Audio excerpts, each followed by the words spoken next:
I think I published my first website more than 20 years ago.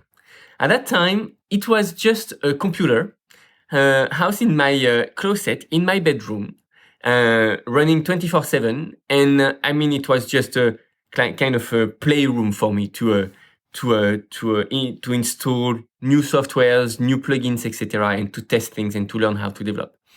Since then, to publish a website today, it's way more easier.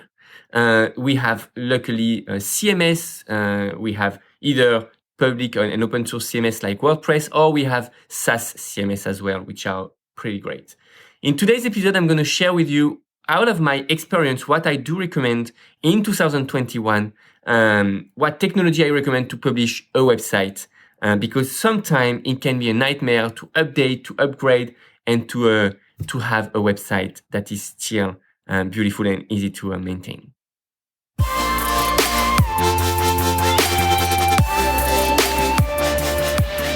Hello everyone. So as I told you, I tried everything, I think, in terms of technology to publish a website. From housing my own servers, developing things myself in HTML. My personal website was quite well known in 2003. In 2003, it was Shared Linux at that time in French. And I was recommending how to handle Linux server, etc. Anyway, long story short, nowadays I do not develop any more websites, or not myself at least. I don't even recommend to develop websites because there are tons of great CMS that are very easy to use. Of course, the most known one is WordPress. WordPress is both. It's great and it's really a nightmare sometimes. I'm going to tell you why. The real kernel of WordPress, the core component of WordPress is great because it's quite strong, it's easy, it's flexible. We can develop a lot of plugins, etc. And I think it's a quite good technology. But the real drawback is the fact that it's too well known. And now we have thousands, if it's not millions, of plugins to go on WordPress. And we cannot control the quality of plugins for WordPress because it's open source, so anyone can develop anything. And usually when we develop and we use WordPress, we use countless plugins. And that's where the difficulties come, because sometimes some plugins are not updated, some have some security issues, others have performance issues. And it become usually a nightmare if you are not a professional that is handling WordPress websites all day long.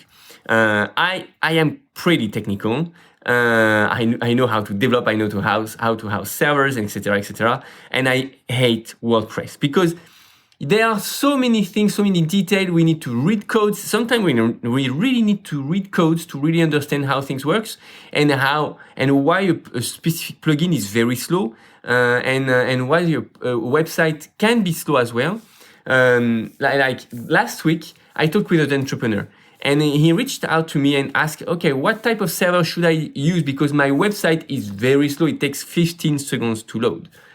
And I look at his website and the way it has been built and quickly the type of hosting provider he was using. And I told him, you know what? I think you can change whatever you want on the hosting side. It's not going to change anything. This is the WordPress website, which is slow. All the plugins and all the things you have that are slow. It's not optimized, etc. And the thing is, most of websites will be slow and are slow because of the same problem. So today, I do not recommend using WordPress anymore because it makes things hard. It requires some quite high skills to handle a website. If everything is relative, but for a non-technical founder and business owner, it requires to have an agency and there are some costs attached to it.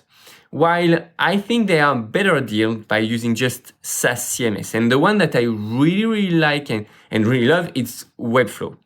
Webflow is great because it allows you to create websites from templates, etc., like many other website builder. But the thing is, it also allows you to have your own database. And by having your own database, it's great because you can develop like a database for all the videos you have, the blogs you have, the job position you offer. It can be anything. It can be anything. And you can create a really customized website with quite advanced features without having to develop anything. And it's going to be optimized and fast, etc. You don't have to worry about security issues. That's the problem of Webflow. And I don't know them personally, but I do trust in them because they are really, really known for many, many years. And I think it's the easiest way nowadays to launch a website. Using a template, loading it, customizing it, launching. That's it. And if you need some advanced features, you can still have a front end, a public website that is on Webflow, and then redirect along your funnel on your real application, on your real core application. And maybe your core application will be on WordPress, etc. But that's going to be another story because you will not have to change the marketing side every week, or you will not have to change the design and optimize things and maybe do A/B testing, etc. It's going to be way easier on a SaaS CMS than it could be on an open source tool like WordPress or any others. So that's my recommendation. Of course, some might have other opinion, but that's definitely as far as what I experienced and seen during the past few years. Now, I think it's time to shift to be free and not having this type of little worry, always wondering, maybe someone hacked my website, or maybe my website is not up to date, or maybe there is a new security issue that I need to pay attention to and upgrade. No one wants to wake up every morning having this type of worries. And as a business owner, we need just to focus on our business and not on hosting our website, period. So I hope it helps. I hope maybe it will help you to migrate at some point to a SaaS CMS, and it will make you free of any worries about your website and the performance and the security issues you might have with it. Wishing you a great day and looking forward to talk again very soon in the next episode. Bye for now.